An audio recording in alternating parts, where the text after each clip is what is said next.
My name is Andreas Eriksson and I play lead guitar in Inglorious. I'm Colin and I play bass in Inglorious. I'm Will, I play guitar. Hi, I'm Phil Beaver and I play drums. My name's Nathan James and I am the lead singer of Inglorious.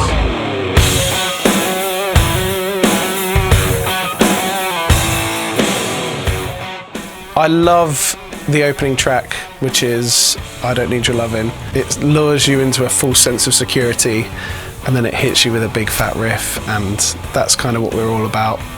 Big riffs, big vocals.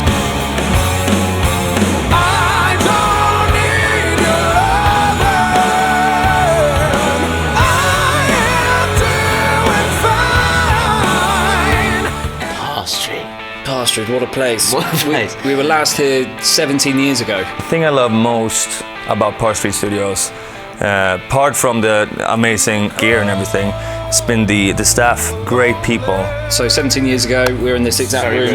Yeah. It's not changed at all. It was amazing walking in, wasn't it? Yeah. We were just like, oh yeah. You could wake up every morning, go get some breakfast, go back to your room above the studio, relax, have a nice long shower, nurse a hangover, and then go downstairs and start work for the day. I reckon Park Street was the perfect place Yeah. for this album. Hopefully the next one. I'd love to come back. Yeah, Do it all again. everything about it.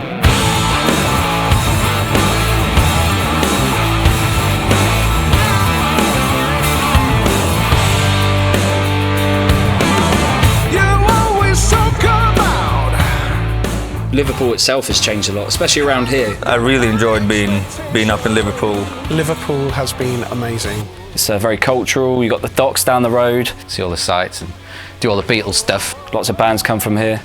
So yeah, it's been amazing. Liverpool's been great. I couldn't be more happy about where we did it.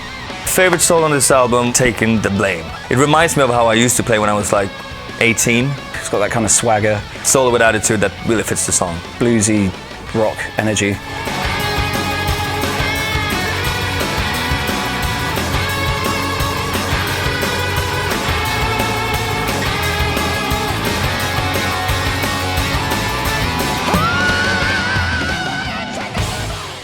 Making Me Pay is just so cool, so swaggy. So, yeah, got real nice groove to it. And some piano and whatnot. It's a very sexy song. I ain't worried about your secret desires.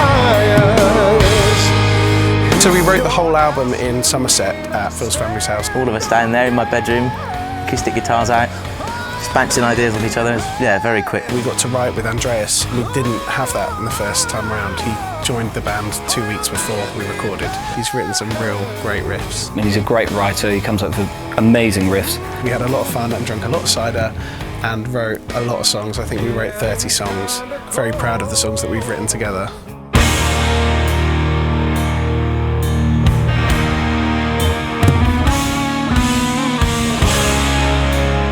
All the songs on this album are kind of different, a lot like the first. I think there's a bit more heavy on this album, which I think is a good thing. One of the songs being Hell or High Water, which again has just a huge, great big intro that you think, oh, this is gonna be different, and then it just kicks you in the face with a big riff.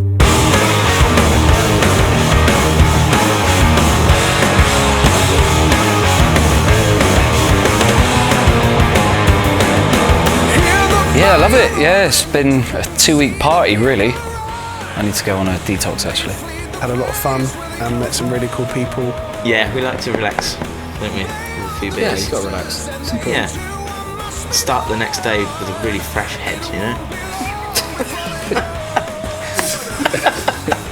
Yeah, we didn't get into any trouble, so yeah, it's all good.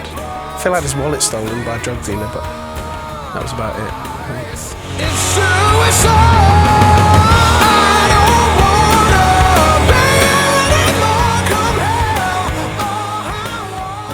hell. Recording this album was different to the last one in so many ways. We had a lot more time. We knew we were recording. On the last album, we started off, I think we got like 9 songs in and realised we were doing the album, not the demos for the album. We were able to live and work in the same area again. But we had hotel rooms this time. We weren't sleeping on the floor in the studio. We had all the sound sorted before we came in. Yeah, just more prepared. So we tracked everything live again. We've captured everything in one room again, which is exactly what we wanted to do. A couple of takes per song, going for energy, going for what felt good. The boys managed to get their stuff down in about... We did that in 3 days. So.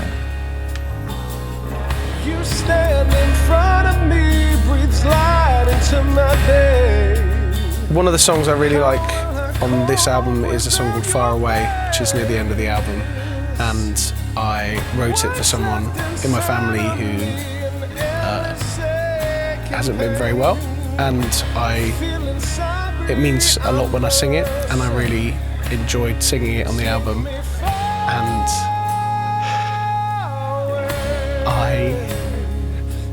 I can't wait to perform it live.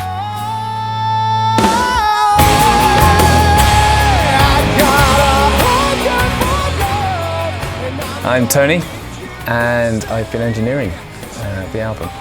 There's no better person to work with than Tony Draper. He is the best engineer I've ever worked with. It's gotten to that point where you only have to look at him and he knows what you're thinking, you know, he's on it straight away. Tony has by far been the best engineer I've worked with. He's managing to get sounds, you know, at source, which is so important, I think. Tony recorded all the keys and Hammond parts on this album, so he's an all-rounder. Lovely guy as well. Great to work with.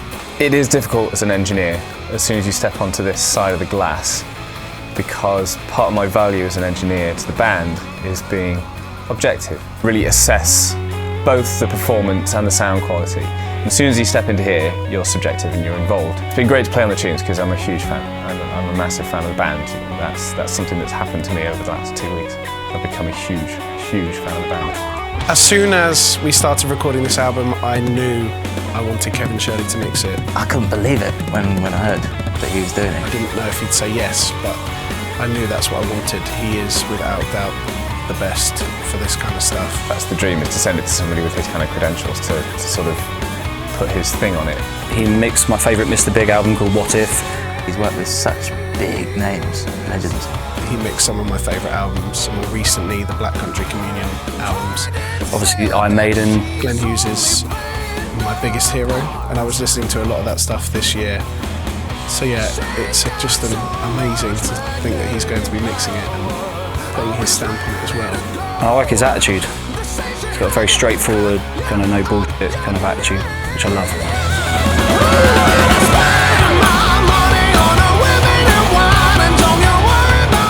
Hello, lovers of fine music everywhere.